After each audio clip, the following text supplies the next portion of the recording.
போட்டி கடுமையா இருக்கும், அதுல எந்த வித சந்தேகமும் இல்ல. அதுல வெற்றி எங்களுடையதா இருக்குங்கிறதுல எனக்கு எந்த வித சந்தேகமும் கிடையாது.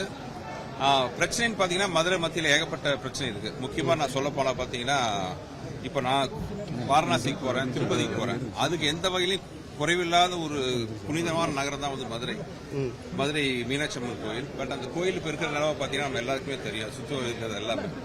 ஸோ அதெல்லாம் வந்து இன்ஃப்ராஸ்ட்ரக்சர் மேற்கொண்டு இளைஞர்கள் வேலை வாய்ப்பு மேற்கொண்டு எல்லாத்தையுமே நம்ம டெவலப் பண்ண வேண்டிய விஷயம் இருக்கு. ஸோ இதை வந்து வெளியிலிருந்து வந்து பார்க்கும்போது அதில் இருக்கிற குறைகள்லாம் எவ்வளவு தெரியுது. இப்படி ஒரு மாபெரும் ஒரு தங்க நகரமா இருக்க வேண்டிய நகரத்தை வந்து குப்பை நகரமா ஆக்கி வச்சிருக்காங்க. ஸோ கண்டிப்பாக அதுக்கான தீர்வா வந்து இந்த சட்டசபை எலெக்ஷன் வந்து அதோட ரிசல்ட்டும் எங்களுக்கு கிடைக்கிற வெற்றியும் வந்து அதுக்கு ஒரு நல்ல தீர்வா இருக்கும். Central constituency and it was already in hand DMK for past 2 years, sir. Sir, why you choose Madurai for central constituency, sir? Is there any specific reason, sir?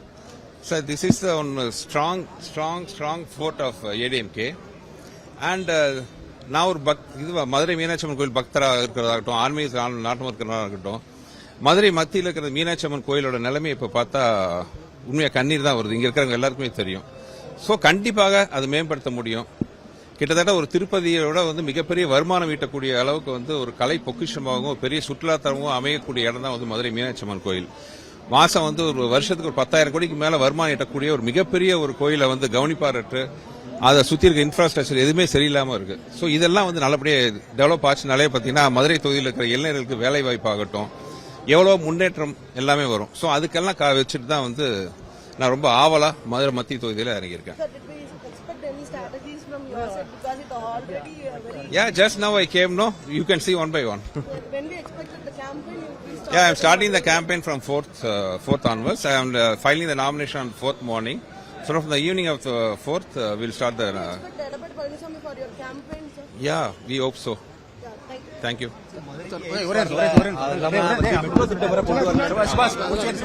இதெல்லாம் ஒரே விஷயங்க. கண்டிப்பாக ஜெயிச்சு எடப்பாடியார் தலைமையிலான அதிமுக ஆட்சி வரும்போது மத்திய அரசோட வந்து நல்ல ஒரு இணக்கமான நல்ல நட்பான சூழ்நிலை அமையும் போது இதெல்லாம் ஈஸியா கொண்டு வர முடியும்.